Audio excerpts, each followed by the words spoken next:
What's up, everybody? This is Matty Mo. Now that Apple has announced its Apple Watch, by the end of this year, if you decide to wear a smartwatch, it's probably going to be made by Apple or use Google's Android Wear platform. I know there's other smartwatch manufacturers out there, such as the Pebble, which I personally love, but most likely the majority of purchases this year will be from Apple or using Google's Android Wear platform. Now, if you own an iPhone or Android device, the answer is pretty simple. Since the Apple Watch only works with iOS 8, and Android only works with Android. But the big question is, which platform will provide you the best on-wrist experience? So without further ado, let's find out.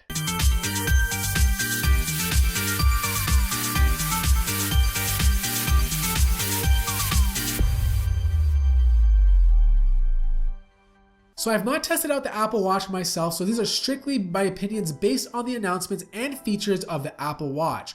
As for Android, I've tested many Android Wear devices, making me quite comfortable with the platform. So first, let's start off with design. The Apple Watch has one main design. It's square looking with rounded corners and comes in three different types of materials: aluminum, stainless steel, and if you have the coin for it, 18 karat gold. The more you pay, the more durable the casing becomes, and with the higher end models using a scratch resistant sapphire glass.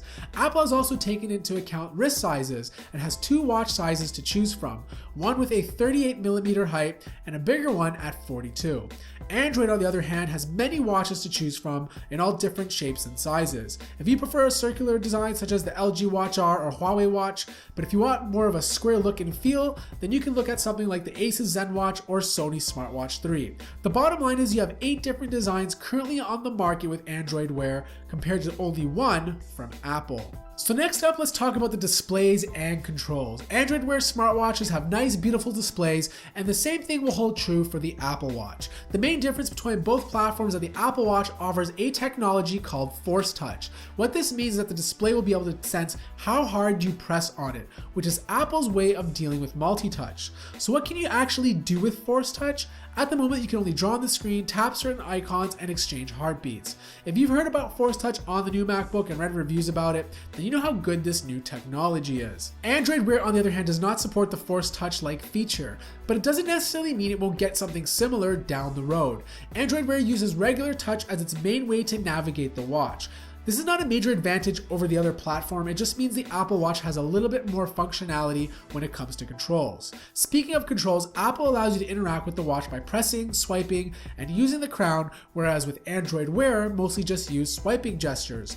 Android uses Google Now that constantly monitors your life based on what you do with your smartphone. For example, if you love hockey, it'll automatically start to get the score to your favorite teams. It also monitors other things such as your calendar, reservations, weather, and any other data you have associated with Google Now. Apple, on the other hand, uses Siri, which has similar functionality to Google Now, but we all know how much more powerful Google Now can be. So next up is apps. When the Apple Watch was announced, only 20 apps were announced with it. I'm sure by the time the Apple Watch goes live, we'll see a lot more apps pop up. But one benefit of the Apple Watch over Android Wear is the ability to use Apple Pay. For the time being, this is irrelevant here in Canada, but for the countries that do support Apple Pay, you can twist your wrist in an awkward fashion to pay for items at checkout.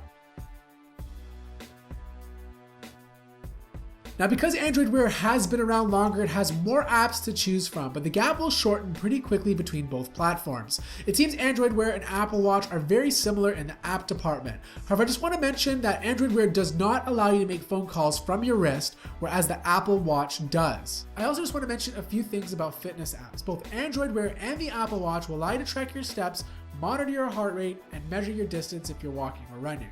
The Apple Watch and newer Android devices such as the Sony Smartwatch have built-in GPS, allowing you to leave your phone at home. So now let's talk battery life. When it comes to battery life, Android Wear takes the cake. Most of the newer Android Wear smartwatches have no problems lasting up to 2 days. Apple has reported that its watch will only get you 18 hours of normal use, which means you'll have to charge your Apple Watch every single night. If 1 to 2 days of battery life is unacceptable for you, there's always the Pebble Time and Pebble Time Steel, which will net you a solid 7 to 10 days of battery life. Because the Apple Watch and most of the Android Wear watches are first generation products, expect battery life to improve over the next few years. Finally, let's talk price. And for a lot of people, this is what it really comes down to. How much is this watch going to cost me? Because let's face it, both platforms have very similar features. Now, the Apple Watch starts at $350 US or 450 Canadian for the basic sport edition and run you all the way up to 17,000 US or 22,000 Canadian for the gold Apple Watch edition. Android Wear, on the other hand, starts at much cheaper prices, around 200 US or 250 Canadian for the LG G Watch and goes up to 300 for the LG G Watch R. Now, there are more expensive Android Wear watches coming on the market, such as the LG G Watch Urbane and Huawei Watch, but these are still going to be insanely lower than the actual cost of an Apple Watch. Although there's a lot of speculation and rumor that Google plans to allow Android Wear watches to work with the iPhone. So what do you guys think about the Apple Watch and Android Wear? Which one do you think is better? Also, let me know if you plan on getting one or if you decide to go with something totally different, such as the Pebble. Thank you guys so much for watching this video. I hope you guys enjoyed it. If you did, please feel free to give it a big thumbs up and subscribe to the channel if you haven't done so already. And I'll see everybody in the next episode.